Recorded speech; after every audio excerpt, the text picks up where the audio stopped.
భారతి చెప్పే కథలకు స్వాగతమండి. నేను మీకు చందమామ కథల్లో బేతాళ కథలు చదివి వినిపిస్తున్నానండి. ఈ కథ పేరు పారని పథకం.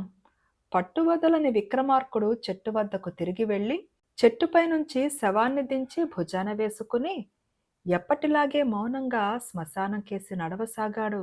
అప్పుడు శవంలోని బేతాళుడు, రాజా, నువ్వు నీ వాగ్దానం ఏదైనా నిలబెట్టుకునేటందుకు ఇలా శ్రమ పడుతున్నావేమో తెలియదు, కానీ కొన్ని పరిస్థితులలో అన్న మాట నిలబెట్టుకోవడం అసాధ్యమవుతుంది. అందుకు నిదర్శనంగా నీకు మణిమేఖల కథ చెబుతాను, శ్రమ తెలియకుండా విను అంటూ ఇలా చెప్పసాగాడు. పూర్వం మాళవ దేశానికి, పాంచాల దేశానికి బద్ధ వైరం ఉండేది. మాళవ దేశపు రాజు వీరసేనుడికి విజయసింహుడు అనే కుమారుడు ఉండేవాడు. పాంచాల రాజైన విమలాదిత్యుడి కుమార్తె మణిమేఖల అతిలోక సౌందర్యవతి. అందుచేత విమలాదిత్యుడు ఆమెకు స్వయంవరం నిర్ణయించి దేశదేశాల రాజులకు ఆహ్వానాలు పంపినప్పుడు వయసు మళ్ళిన రాజులు కూడా ఆమెను పెళ్లాడాలి అన్న ఆశతో స్వయంవరానికి బయలుదేరారు. అయితే విమలాదిత్యుడు తన శత్రువైన వీరసేనుడి దివాణానికి ఆహ్వానం పంపలేదు. వీరసేనుడికి చాలా కోపం వచ్చింది. ఎందుకంటే ఆయన మణిమేఖలను పెళ్లాడాలి అని ఉవ్విళ్ళూరుతూ వచ్చాడు. అందుచేత వీరసేనుడు తన కొడుకైన విజయసింహుణ్ణి పిలిచి, నువ్వు తక్షణం మన బలాలను తీసుకుని పోయి పాంచాల దేశం మీదకి యుద్ధానికి వెళ్ళి పాంచాల రాజును ఓడించి అతని కుమార్తె అయిన మణిమేఖలను బందీగా పట్టుకురా, నేను ఆమెను వివాహమాడ నిశ్చయించుకున్నాను అన్నాడు. విజయసింహుడు పాంచాల దేశం మీదకి దండెత్తి వెళ్ళి యుద్ధంలో జయించాడు. విమలాదిత్యుడు పారిపోయి ప్రాణాలు దక్కించుకున్నాడు. మిగతా రాజకుటుంబం విజయసింహుడికి బందీలుగా దొరికిపోయారు.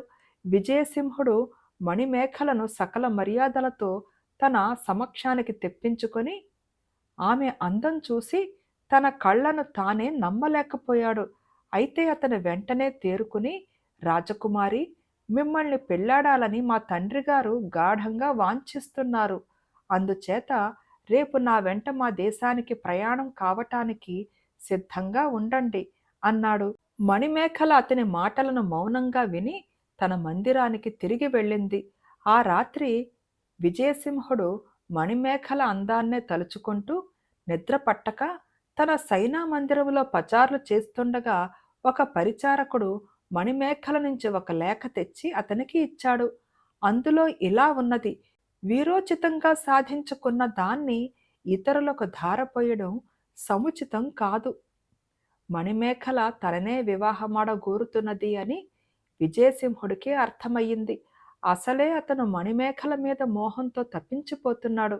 ఆమె ఇలా కబురు చేసిన మీదట అతను ఆమెను వివాహమాడ నిశ్చయించాడు. మర్నాడు మాళవ దేశానికి తిరుగు ప్రయాణం వాయిదా పడింది. ఆ రోజే విజయసింహుడు మణిమేఖలను వివాహమాడాడు. ఆ రాత్రి అతను తన వధువును కలుసుకోవటానికి శయ్యామందిరానికి వెళ్ళి రతీదేవిలాగా ముస్తాబై ఉన్న మణిమేఖలను సమీపించాడు. ఆకస్మికంగా ఆమె తన చీర మడతలలో నుంచి చొరకత్తి తీసి అతని గుండెల్లో పొడవటానికి ప్రయత్నించింది. విజయసింహుడు ఆమె చేతిని గట్టిగా పట్టేసి చొరకత్తి కింద పడిన దాకా చేతిని పీడించి, నన్ను ప్రేమించినట్టు నటించి పెళ్లి కూడా చేసుకుని నన్ను చంపటానికి ఎందుకు ప్రయత్నించావు? నిజం చెప్పు, నేను నిన్ను శిక్షించను అన్నాడు. యుద్ధానికి ముందు నా తండ్రి పరిస్థితి తారుమారై తనకు అపజయం సిద్ధిస్తే పగ తీర్చుకోమని నన్ను ఆజ్ఞాపించాడు. ఆయన ఆజ్ఞ నిర్వర్తించడానికి ప్రయత్నించాను. అయితే నేను మిమ్మల్ని ప్రేమించినట్టు చెప్పిన మాటలో అసత్యం ఏమీ లేదు. మీరు నన్ను ఏ విధంగా శిక్షించినా నేను అభ్యంతరం చెప్పను అన్నది మణిమేఖల. విజయసింహుడు కొద్దిసేపు ఏదో ఆలోచించి ఒక నిర్ణయానికి వచ్చి ఎటో వెళ్ళిపోయాడు. తరువాత అతను ఏమైనది ఎవరికీ తెలియదు. బేతాళుడు ఈ కథ చెప్పి, రాజా, విజయసింహుడు తాను ప్రేమించిన మణిమేఖలను వదిలేసి ఎందుకు వెళ్ళిపోయాడు? ఆమె తనను చంపటానికి ప్రయత్నించటాన్ని క్షమించలేకనా? ఆమె తనను ప్రేమిస్తున్నట్టు ఒప్పుకున్నది కదా. అలాటప్పుడు ఆమెను అనాథగా ఎందుకు వదిలేశాడు? అతను కనీసం తన దేశానికి కూడా ఎందుకు తిరిగిపోలేదు? ఈ సందేహాలకు సమాధానం తెలిసి కూడా చెప్పకపోయావో నీ తల పగిలిపోతుందని అన్నాడు. దానికి విక్రమార్కుడు, విజయసింహుడు మణిమేఖలను వదిలివేయటంలో అతని దోషమేమీ లేదు. ఆమె ప్రయత్నం ఫలించి అతను చచ్చిపోయి ఉంటే ఆమె ఎలాగూ అనాథ అయి ఉండేదే. అతను వెళ్ళిపోవటానికి అసలు కారణం అతను మణిమేఖల నుంచి నేర్చుకున్న గుణపాఠం. ఆమె అతన్ని ప్రేమిస్తూ కూడా తండ్రి ఆజ్ఞ పాలించ యత్నించింది. అతను ఆమె మీది ప్రేమతో తన తండ్రి ఆజ్ఞను తోసిపుచ్చాడు. అందుకే అతను స్వదేశానికి తిరిగి వెళ్ళక నామరూపాలు లేకుండా పోయాడు. రాజుకు ఈ విధంగా మౌనభంగం కలగగానే బేతాళుడు శవంతో సహా మాయమై తిరిగి చెట్టెక్కాడు. ఈ కథ పేరు బికారి యోగి. పట్టువదలని విక్రమార్కుడు చెట్టు వద్దకు తిరిగి వెళ్ళి చెట్టుపై నుంచి శవాన్ని దించి భుజాన వేసుకుని ఎప్పటిలాగే మౌనంగా శ్మశానం కేసి నడవసాగాడు. అప్పుడు శవంలోని బేతాళుడు, రాజా, నీ ప్రయత్నం ఎన్నిసార్లు విఫలమైనా నువ్వు విరమించకపోవటం చాలా ఆశ్చర్యంగా ఉన్నది. అదృష్టం అందలమెక్కించినా ఆ అదృష్టానికి స్వస్తి చెప్పి అడవులు పట్టిపోయేవాళ్ళున్నారు. అందుకు నిదర్శనంగా నీకు ధనగుప్తుడి వింత కథ చెబుతాను, శ్రమ తెలియకుండా విను అంటూ ఇలా చెప్పసాగాడు. ధనగుప్తుడు ఒక వర్తకుడి కొడుకు. తండ్రి ఆస్తి అతనికి చాలా సంక్రమించింది. అయితే అతనికి భోగ భాగ్యాలు రెండిటి మీద సమానంగా ప్రీతి. వర్తకంతో భాగ్యం వస్తుంది గాని భోగాలు అనుభవించడానికి ఎక్కువ వ్యవధి ఉండదు. అంతకన్నా జూదంలో డబ్బు సంపాదించడం ఉభయతారకంగా ఉంటుందని భ్రమపడి ధనగుప్తుడు జూదం ప్రారంభించి అప్పుడప్పుడు గెలవటం చేత మరింత ఉత్సాహంతో భారీ ఎత్తున జూదంలోకి దిగి అకస్మాత్తుగా ఉన్నదంతా పోగొట్టుకుని క్షణంలో బికారిగా మిగిలిపోయాడు. ఆ దెబ్బతో ధనగుప్తుడికి జీవితం మీద రోత పుట్టింది. అందుచేత అతను క్రూర మృగాలను కూడా లక్ష్య పెట్టకుండా అరణ్యంలో నివాసం ఏర్పాటు చేసుకున్నాడు. త్వరలోనే అతను జుట్టు జడలు కట్టి గడ్డాలు మీసాలు పెరిగి పిచ్చివాడులాగా తయారయ్యాడు. అరణ్యంలో ధనగుప్తుడు ఉంటున్న ప్రాంతానికి కొంత దూరంలో ఒక కోయగూడెం ఉన్నది. ఆ ప్రాంతాల ఆ ఏడు వర్షం పడకపోవడంతో కోయలు తమ అవసరాల కోసం అరణ్యంలో దూర ప్రాంతాలకు కూడా తిరగవలసి వచ్చింది. ఆ విధంగా వాళ్ళు ధనగుప్తుణ్ణి చూడటం తటస్థించింది. గడ్డాలు మీసాలు పెరిగి ఏ ఆయుధము లేకుండా ఒంటరిగా క్రూర మృగాలు సంచరించే అరణ్యంలో ఉంటున్న ధనగుప్తుడు మహాశక్తి సంపన్నుడు అయి ఉండాలి అనుకుని కోయలు అతనికి పళ్ళు తేనె మొదలైనవి ఇచ్చి కాళ్ల మీద పడ్డారు. ఏం కావాలి మీకు అని ధనగుప్తుడు కోయలను అడిగాడు. మీరు వచ్చి మా గూడెంలో ఉంటే మిమ్మల్ని కనిపెట్టి ఉంటాం, మాకు కలిసి వస్తుంది అన్నారు కోయలు. మారు మాట్లాడకుండా ధనగుప్తుడు లేచి కోయల వెంట వాళ్ళ గూడానికి వెళ్ళాడు. అతను గూడెంలో అడుగు పెడుతుండగానే వర్షం ఆరంభమై కుంభవృష్టి కురిసింది. కోయలకు ధనగుప్తుడి మహత్యంలో పూర్తిగా గురి ఏర్పడింది. అది మొదలు కోయల జీవితం 3 పువ్వులు 6 కాయలు అయ్యింది. దానికి ముఖ్య కారణం వర్షం పడటమే అయినా కోయలు ధనగుప్తుడి మహిమ వల్లనే ఇది జరిగింది అనుకున్నారు. ఈ సమయంలో ఆ దేశపు రాజు కోయలు ఇటీవల విజృంభిస్తున్నట్టు విని వారిని శిక్షించటానికి సేనలను పంపాడు.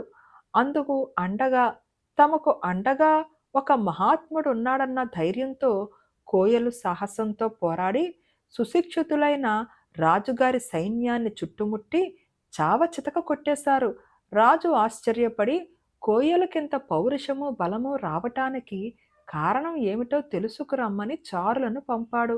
వాళ్ళు వచ్చి చూసేసరికి కోయలు ధనగుప్తుణ్ణి పూజించి అతని చుట్టూ నృత్యం చేస్తూ పాటలు పాడుతున్నారు.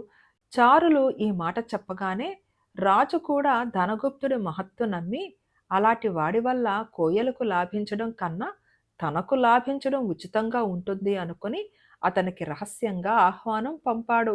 కోయల ప్రాపకమే ఎంతో ఆనందదాయకంగా ఉన్నప్పుడు రాజుగారి ప్రాపకం ఇంకా బాగుంటుంది అన్న నమ్మకంతో ధనగుప్తుడు కోయలకు తెలియకుండా ఒక అర్ధరాత్రి సమయంలో అరణ్యం నుంచి బయటపడి రాచనగరు చేరుకున్నాడు. రాజు అతనికి ఎంతో మర్యాదలు చూపి అతని పేరు అడిగాడు. అనుభవానంద స్వామి అని ధనగుప్తుడు చెప్పాడు. అదేం చిత్రమో, అనుభవానంద స్వామి రాజభవనంలో అడుగు పెట్టగానే చాలా కాలంగా రాజును బాధిస్తూ వచ్చిన కేళ్లవాతం తిరుగుముఖం పట్టి త్వరలోనే పూర్తి నయమైంది. రాజు వైద్యులను ప్రశంసించినా తన మనస్సులో అనుభవానంద స్వామి మహిమ వల్లనే తన రోగం నయమైందని నమ్మాడు.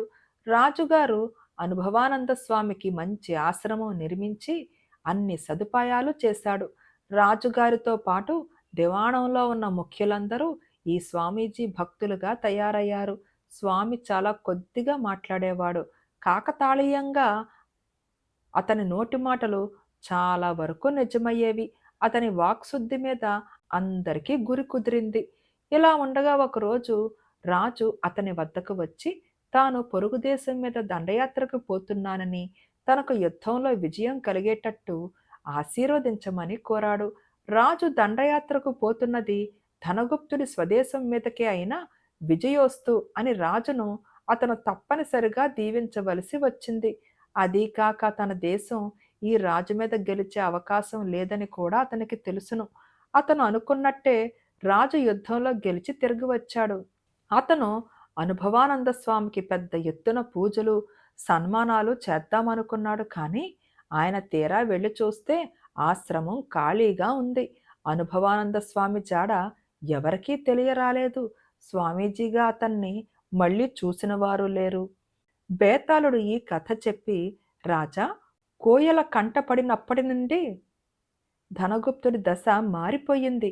అతనికి జీవితం మీద కలిగిన విరక్తి కూడా తగ్గిపోయి జీవితంలో ఆనందం కలిగినట్టు కనబడుతుంది. అలాంటి వాడు తాను ఉచ్ఛదశకు చేరుకున్న సమయంలో మళ్ళీ జీవితానికి ఎందుకు దూరమయ్యాడు? తన ఆశీర్వచన ప్రభావం చేత తన స్వదేశానికి యుద్ధంలో అపజయం కలిగిందనా, లేక తన దేశాన్ని జయించిన వాడి చేత గౌరవం పొందటం ఇష్టం లేకనా? ఈ సందేహానికి సమాధానం తెలిసి కూడా చెప్పకపోయావో నీ తల పగిలిపోతుందని అన్నాడు. దానికి విక్రమార్కుడు, తన దేశం యుద్ధంలో గెలిచే అవకాశం లేదని ధనగుప్తుడికి ముందే తెలుసును. తన వాక్శుద్ధిలో అతనికి ఏమాత్రం నమ్మకం ఉన్నా అతను రాజును గెలవమని దీవించడు. తన వద్ద ఏమాత్రం మహిమలు ఉన్నా జోదంలో అంతగా ఓడిపోయి బికారి అయి ఉండడు. అయితే తన వాక్ ప్రభావం వలనే తన దేశం శత్రువుల పాలయ్యిందన్న అపకీర్తి మొయ్యటం అతనికి బాధగా ఉండవచ్చు. మరొక ప్రమాదం ఏమంటే తనకి ఏ శక్తి లేదని ఏ క్షణాన అయినా బయటపడవచ్చు. ఈ స్వామీజీ జీవితం అతను కోరి తెచ్చుకున్నది కూడా కాదు. ఇన్ని కారణాలను బట్టి అతను ఆ జీవితానికి ఉద్వాసన చెప్పేశాడు అని అన్నాడు. రాజుకు ఈ విధంగా మౌనభంగం కలగగానే బేతాళుడు శవంతో సహా మాయమై తిరిగి చెట్టెక్కాడు. ఫ్రెండ్స్, ఈ కథ నచ్చిందా అండి? కథ నచ్చితే తప్పకుండా లైక్ చేయండి, షేర్ చేయండి. And please please please comment కూడా పెట్టండి. మీ కామెంట్స్ నాకు చాలా వాల్యుబుల్ అండి. అండ్ హైప్ బటన్ ప్రెస్ చేయడం మర్చిపోకండి. Thank you.